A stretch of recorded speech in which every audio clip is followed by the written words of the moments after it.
Добра вечер, почитувани гледачи. Термин за вестите на КТВ телевизија. Денеска 50 години јубилеј одбележа детската градинка Рада Поцева од Кавадарци. Јубилејната порака е кратка и едноставна. Потребна е за Кавадарци уште една градинка. Со полагање на свежо цвеќе пред бистата на жената борец, чие име гордо го носи кавадаречката установа за предучилишна возраст, денеска детската градинка Рада Поцева одбележа 50 години јубилеј. 50 години постоење и работа се прославија со кратка и јасна порака. За Кавадарци е потребна уште една градинка.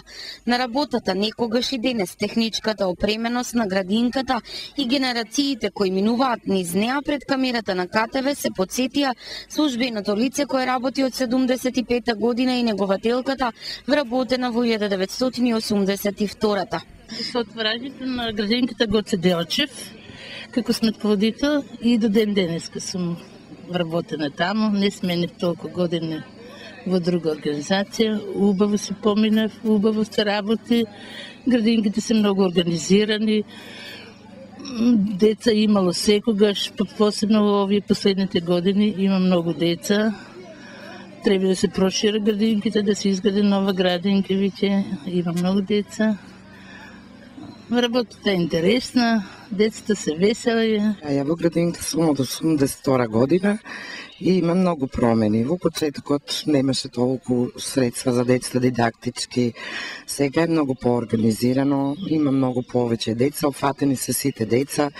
Порано не ги носеа сите деца, ама сега се носат сите деца. Така да, како што кажа колешката, имаме потреба уште од една градинка отварање. Работата е интересна, децата, генерациите се разликуваат, овие се понапредни деца, не се како поранешните, само што директорката, благодарение на нашата директорка, сега сме многу опремени. Формулата е трпение со децата и сега имаме активности. Одиме на семинари, 4 семинари за развој на децата. Централниот настан од јубилејот денес се случуваше во спортската сала Јасмин. Во холот беше отворена изложбата на експонати, модели изработени од вработените во градинката, најразлични украси, дела кои едноставно оставаа без див, а внатре главни беа најмладите кои низ проектот разиграни ноти ја отсликаа убавината на природата и нашата татковина. Верверички, пчелки, бубамари, мечиња, зајчиња, ластовици, балерини, фолклористи, принцови и принцези, потомци на Александар Македонски. Публиката немаше причина да го штеди аплаузот кој едноставно го предизвикаа насмевките и радоста на дечињата. Со нив се радуваше и неуморниот персонал, вработените во детската градинка Рада Поцева, кои докажаа дека живеат за најмладите, а дека според нивниот број пак Кавадарци има потреба од уште една градинка, потврди и директорката Снежана Ганчева. Овој јубилеј многу значи за нашиот град, а значи за нас многу, а пред се за децата, бидејќи овие 50 години растеа најмалите, најмилите, кои што денеска станаа и стручњаци наши. Овој јубилеј за нашиот град значи многу за тоа што веќе видовме дека растежот на градинките е се поголем, бројот на децата се поголем, така да јубилејот го започнавме со проширување на централната кујна, со доградба на еден мини објект во Ваташа, а сметаме дека ова ќе биде повод и во иднина да се градат градинки, бидејќи бројот на децата е преголем, а пораката од 50 годишниот јубилеј наш е да се прошират градинките, бидејќи 500 деца и 790 опфатени деца зборува не за една градинка, туку за 2 градинки. Да чекориме во нови градинки со дечињата кои што ќе се грижат, ќе растат во нашата градинка радосни и среќни. Ние како градинка во границите на нашите можности секогаш се трудиме да го понудиме тоа што е најнеопходно на децата, работиме со современи методи, ете како што и сликовницата денес изложена, сакаме сето тоа да го оставиме вечно, да биде во раците на децата и така и ќе продолжиме.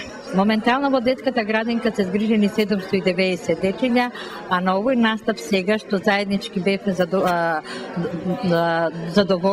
задоволени од страна на родителите и на гости од цела Република, како и институциите кои што помагаат на градинката, учествуваат 220 дечиња на темата разиграни ноти, а моментално во градинката се 790 деца.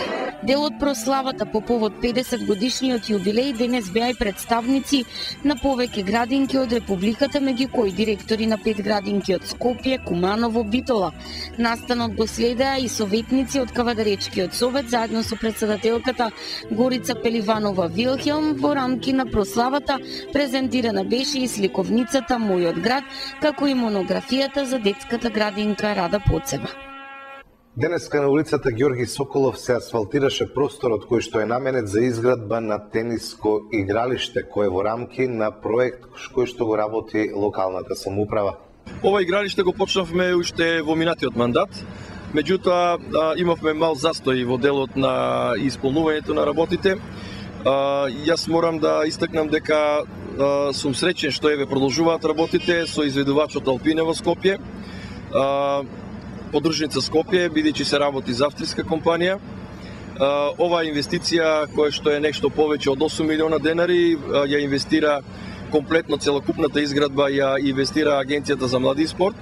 Меѓутоа на терен и на почва која што е на локалната самоуправа. Значи ова е еден заеднички проект во кој што символично учествува и локалната самоуправа. Има една единствена цел, а тоа е да овие спортски терени, односно 2 тениски игралишта, бидат достапни за луѓето кои што се од периферијата. Во наредниот период ќе продолжиме со оваа политика да спортските објекти не бидат сконцентрирани само на одредена локација, туку да направиме една децентрализација во делот на спортот, односно да сите или сличните вакви спортски објекти бидат достапни до сите граѓани на општина Кавадарци. Ова е, како што рековте, уште едно дело кое што заедно со централната власт го реализираме, остануваме посветени да и понатаму работиме максимално на задоволување на сите потреби од различен вид на сите кавадарчани. Неколку проекти се приоритетни во работењето на локалната самоуправа Росоман. Градоначалникот на Росоман Стојан Челазов, кој на локалните избори ја доби довербата од граѓаните за втор мандат во емисијата ТВ Објектив на КТВ, говори за приоритетните проекти. Дел од разговорот, емисијата во целост ја следите во петок во 21 часот. Во ова програма студиозно, значи ја направивме заедно со во делот кај што се капиталните инвестиции заедно со владата на Република Македонија и нормално за владата на Република Македонија на огромна благодарност заради поддршката која што дава на руралните општини како што е Росоман, бидејќи ние сами како општина Росоман со приходите кои што ги взимаме не можеме да ја оствариме програмата ако не се тие помошти од владата на Република Македонија. Знаете за задолжувањето за изградба на локалните патишта кои што се во оваа програма, патот Паликура Куријата, тоа патот за Мрзен, па нови 2 локални патишта Росоман Сирково и Манастирец Трстеник, за кои што мора да кажам дека е веќе во делот на проектирањето одат и тендерите, значи бираме куќи кои што ќе ги направат проектите со кои што ќе значи ние ќе аплицираме во овие организации каде што се парите за изградба на вакви капитални објекти и со тие пари нормално планираме да го подобриме животот на земјоделците, односно делот меѓу Сирково и Росоман кој што видите како е богат со насади од лозија, од овоши, од праски и од сео, што значи за земјоделието, ќе можат значи поблиску и по безбедно да го донесат родот во Росоман, а со тоа и да постигнат повисока цена. Ова соработка со владата на Република Македонија продолжува. Ние како локална самоуправа, гледајќи ги досегашните резултати, значи односно остварувањето на буџетот и трошењето домаќински одговорно, значи успеавме од 9 милиони да стигнеме до 27 милиони, ги проектиравме за ова година пак тие 27 милиони, си поставивме високи цели и покрај кризата, верувам дека до крајот на годината ќе имаме еден сличен успех со овој буџет во кој што ќе ги завршиме предвидените значи проекти кои што се за 2013. Има доста смели проекти кои што сега се водат, доста скапи, значи и верувам дека ова година ќе биде година на отварање на детската градинка, година на завршување на спортската сала, година на завршување на паркот кој што го правиме во горниот дел на Росоман, значи веќе е при крај во завршна фаза.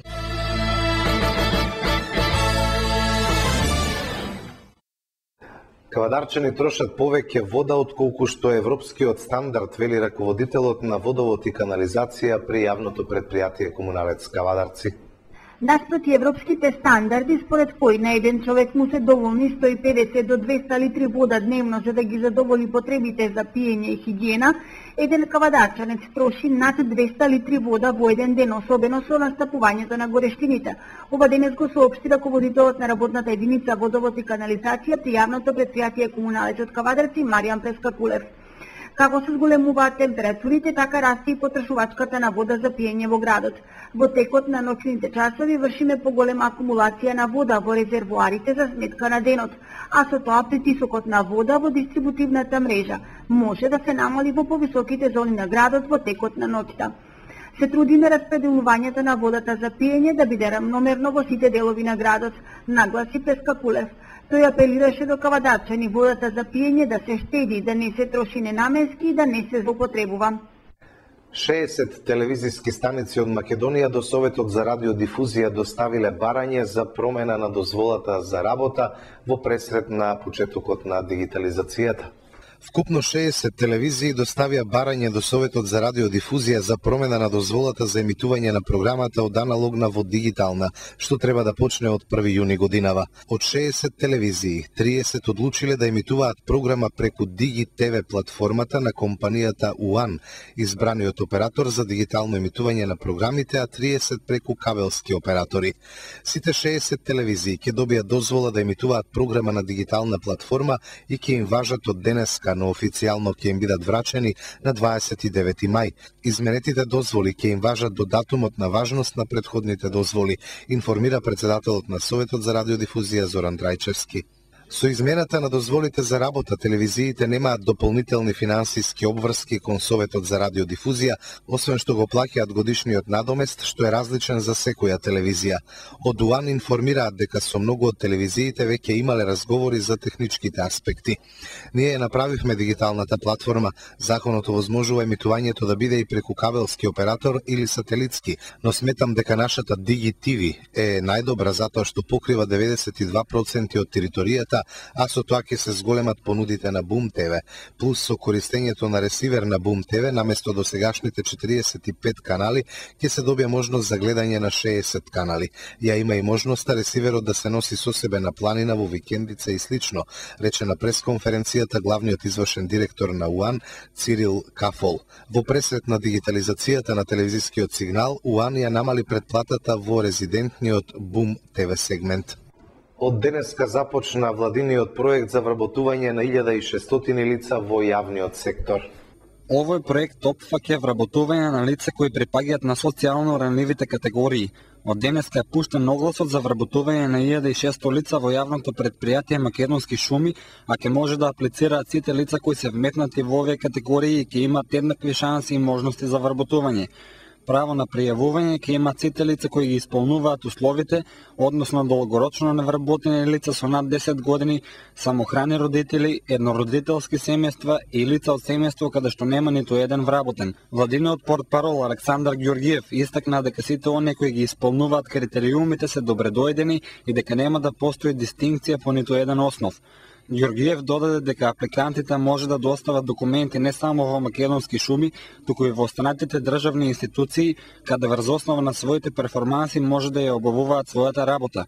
Досега е забележано дека на институциите има потребно ангажирање на стенографи, дактилографи, обезбедувачи на објекти, советнички и доставувачи на пратки. Портпаролот појасни дека сите лица кои ќе аплицираат во соодветна процедура ќе бидат повлечени во другите институции.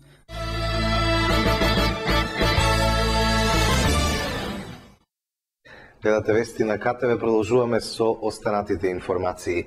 Во подрачната единица на Министерството за земјоделство во Неготино во тек е пријавувањето на млади луѓе кои бараат помош за отпочнување со земјоделска дејност.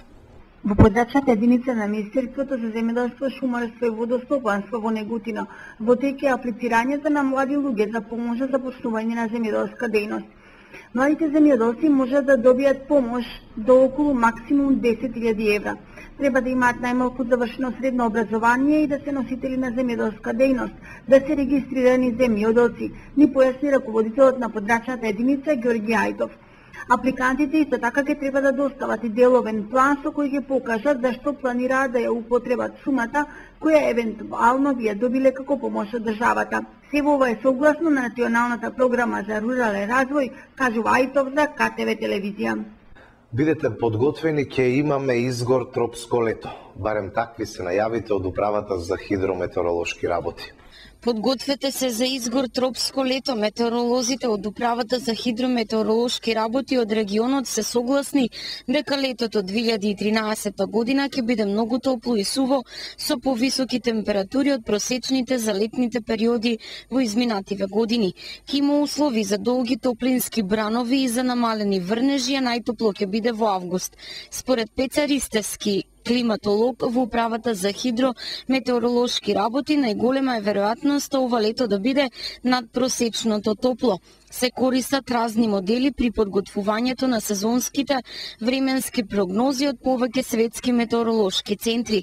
Според предвидувањето, околу 60% е веројатноста дека ќе има надпросечно топло лето, а веројатноста за вообичаено лето е далеку помала. Но имајќи ги предвид методите, не можеме со сигурност да кажеме кога и колкави топлински бранови ќе има, затоа што во игра се повеќе глобални климатски фактори, како северноатлантските осцилации или феноменот Ел Нињо. Генерално, имајќи ги предвид климатските промени и општото затоплување на планетата, може да кажеме дека не чека многу топло лето, вели Ристевски. Хидрометеоролошкиот завод на Србија на својата веб страница ја објави сезонската прогноза за престојното лето, според која врнежите ќе бидат намалени, а температурите во јуни, јули и во август ќе бидат повисоки од просечните. Ристевски вели дека сезонската прогноза за Македонија ќе биде иста како она што е предвидена за Србија поради географската близина и услови. Според српските метеоролози, средната максимална температура на воздухот во јуни и во јули ќе биде за 0,3 односно 0,4 степени повисока од повеќе годишниот просек. Во август ќе биде најтопло, кога средната максимална температура ќе биде над просекот за 0,8 степени. Летото со целиот интензитет ќе продолжи и во септември, за кога исто така се предвидуваат температури повисоки за 0,8 степени од просекот. Во октомври и во ноември не се очекуваат изненадувања, односно температурите ќе бидат нормални за периодот од годината. Ристевски вели дека топлиот мај, каков што го чувствувавме деновите, не е нешто невообичаено за Македонија. Во 1951 година во март имавме тропски воздух. На 10 април 1985 година се измерени 34,8 степени. Од 1 до 15 мај 2003 година имавме 15 тропски дена во Македонија, сите со температури над 30 степени. Значи, топлото време во овој период не е невообичаено. Сме имали и поекстремни случаи. Лани пак беше една од најтоплите години воопшто, вели Ристевски. Британската метеоролошка служба неодамна предупреди дека Европа ја чека најтоплото лето во последниве 150 години. Температурите во сите летни месеци ќе бидат надпросечни до 0,7 степени повисоки од повеќе годишниот глобален просек, а летото може да биде потопло и од 2003 година, кога во Европа поради топлинските бранови починаа 30.000 луѓе. Од културата, две татковини на Гордан Ристовски Гого синоќа се отвори во Кавадарци. Две татковини е насловот на изложбата на фотографија од авторот Гордан Ристовски Гого, што синоќа беше отворена во градската галерија при Домот на културата Иван Мазов Климе. Ова е негова прва самостојна изложба во родниот град, каде го помина детството и раната младост, пред животот да го однесе во Швајцарија, каде и денес живее со семејството. Со фотографија се занимава уште од млади години, осознавајќи ги тајните на добрата фотографија во кавадаречката народна техника, за да последните десетина години сериозно се занимава со уметничка фотографија, спојувајќи го возењето моторцикл и љубовта кон природата со фотографии кои сведочат за неговите патувања низ неговите две татковини Македонија и Швајцарија. Еве што воопшто за фотографијата рече на изложбата Боро Рудич, председател на Фотосојузот на Македонија. Фотографијата како дел од уметноста, односно како медиум за креативен израз, е една од најмладите дисциплини. Од друга страна, фотографијата стана составен дел од животот на милиони луѓе, кои преку своји фотоапарати, професионални, полупрофесионални конзум апарати или мобилни фотоапарати, мобилни телефони, прават милиони фотографии дневно. Се разбира, поголемиот дел се приватни снимки, но има и голем дел кој се обиди да се фатат оние магични моменти кои ќе направат снимката да биде нешто повеќе од обично кидање со апаратот. По секој човек, символично кажано, постои еден мал креативен уметник. Колку тој ќе порасне, ќе се артикулира и ќе се развие, зависи од многу фактори. Факт е дека фотографија е еден од оние медиуми кои поради својата бројност, техника која се брзо усвојува и така наречен моментален уметнички производ, има најголема експанзија и се поголем број на луѓе својата метризам го артикулираат во сериозен креативен чин. Фотосојуз на Македонија е институција која ги носи такви автори во своите редови. Тука членуваат и професионални фотографи кои имат и други екзистенцијални професии, но сите се поврзани со иста цел – создавање на комплетно авторско дело. Фотосојуз на Македонија е основан во далечна 1946 година. Се тоа време делува преку фотоклубови како форма на здружување, а во последни години членуваат и фотогрупи како и самостојни автори. Фотосојуз на Македонија, односно фотоклубовите за сиот овој период, од основање се до денес, имат одиграна улога на фотографска академија во едукативна смисла. Сите значајни фотографи, естествено е фотографски значајно направено во Македонија е до родовите на ФСМ. Доволно е во овој контекст да ги споменам следните имиња за да ова стане јасно. Од постоја генерација, сигурно веćина, барем од сигурно имате знаене слушното, Благоје Дрнков, Цветко Иванов, Лазар Величковски, од средна и понова Живко Јаневски, Душко Јовановски, Александар Кондев, Цветан Гавровски, тука се и господин Роберт Јанкуловски и Дејан Гилевски, присутни на оваа изложба и многу други кои сега неам да ги спомнувам. Гордан Ристовски твори и делува во Швајцарија. Меѓутоа, кој како член на Фотосојуз на Македонија е автор кој преку своите фотографии ја ткае успешна приказна на македонска фотографија. Поради ова, како представител на Фотосојуз на Македонија, му посакувам успешна изложба и уште многу добри проекти. Од председателот Рудич синоќа и официјално Гого ја доби својата членска карта, а накратко за првата негова изложба во родниот град зборуваше актерот Александар Малинков. На почетокот на мај 2002 Гордан дојде со еден дигитален апарат и направи една прекрасна серија на фотографии тука во Подкожујето, кои што на тоа екранчето не се гледа баш, кога ги фрли вака на фотохартија, почна да му верува дека дигиталната фотографија може да биде одлична работа, револуција, напредок и голема уметност. И после 10-11 години се случува оваа изложба. Накратко ќе кажам, дел од она што стои во неговата биографија, по традиција, новија простори се почнуваше во народна техника. По традиција наследуваме и генетски некој котево прашање, нешто од родителите, значи како што е спомнато камерата на родителот, на таткото веле и народна техника кавадарци. Тука почнуваат тие работи, меѓутоа Гого е моторџија, тие движење на две тркала му даваат можност едноставно да види многу предели и да ни ги отслика тука, а две татковини, најголем дел од вас знаат зошто е насловена изложбата Две татковини.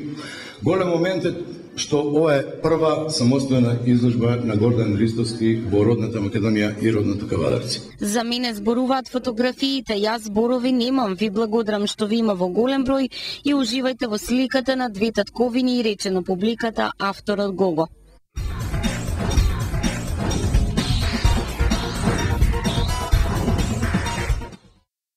Кошаркарите на македонскиот шампион на МСТ Скопје поведоа со 2:0 во финалето на плејофот, откако синоќа во Гевгелија го совладаа Кожев со 89:81. Гостите на полувреме водеа со 47:34, што се покажа како решавачка предност. Најефикасен на дуелот беше Кейт Дейвис од НМЗ Скопје со 33 поени, а шут за 3 поени имаше 6 погодени од 7 обиди. Покрај Дейвис одлични беа и центрите Тодор Гечевски кој имаше 20 поени и 7 скокови и Ѓорѓе Чековски заврши со 14 поени и 9 скокови. Кај Кожов најпрецизен беше Миладин Пековиќ со 17 поени. Следниот надпревар се игра на 24 мај во спортскиот центар Борис Трајковски. Лестер Боме Келеп ке сака што побрзо да ја заборави првата сезона во дресот на Фенербахче Улгер. Турскиот гигант не само што беше очен во топ 16 фазата во Евролигата, не успеа ниту да ја продолжи борбата за титула во тамошниот шампионат. На изненадување на сите, Фенербахче експресно е елиминиран во четвртфиналето, откако со 2:0 загуби од Карчијака. По поразот на домашен терен, Мекејлеп и неговите соиграчи загубија и на гостински терен, овој пат со 81:78. Македонскиот репрезентативец од 14 поени ја заврши средбата како втор стрелец. Металург ги разреши дилемите околу статусот на своите главни ракометари, откако денеска ги официализираше новите 4-годишни договори со Наунче Мојсовски и Филип Миркуловски. Двајцата македонски репрезентативци во последните неколку сезони се главни носители на играта на металурзите, а како награда добија нови 4-годишни договори со важност до летото 2017 година. Со тоа актуелниот македонски првак уште еднаш ја потврди сериозноста на својот проект, благодарение на кој сезонова стигне до пласман меѓу најдобрите 8 клубови во Европа. Стратегот Лино Червар не го криеше задоволството откако клубот ги задржа двајцата најдобри ракометари, осигурувајќи ја нивната еднина во клубот.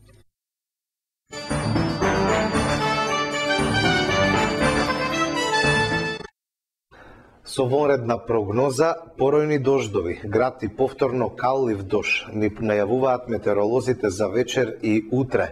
Од Управата за хидрометеоролошки работи препорачуваат во случај на појава на електрични празнења да има поголема внимателност од граѓаните, да не се престојува на отворен простор и под осамени дрвја. Утринската температура ќе се движи од 9 до 17, а дневната од 24 до 33 степени. Толку во вестите, имајте пријатни мигови со нашата програма.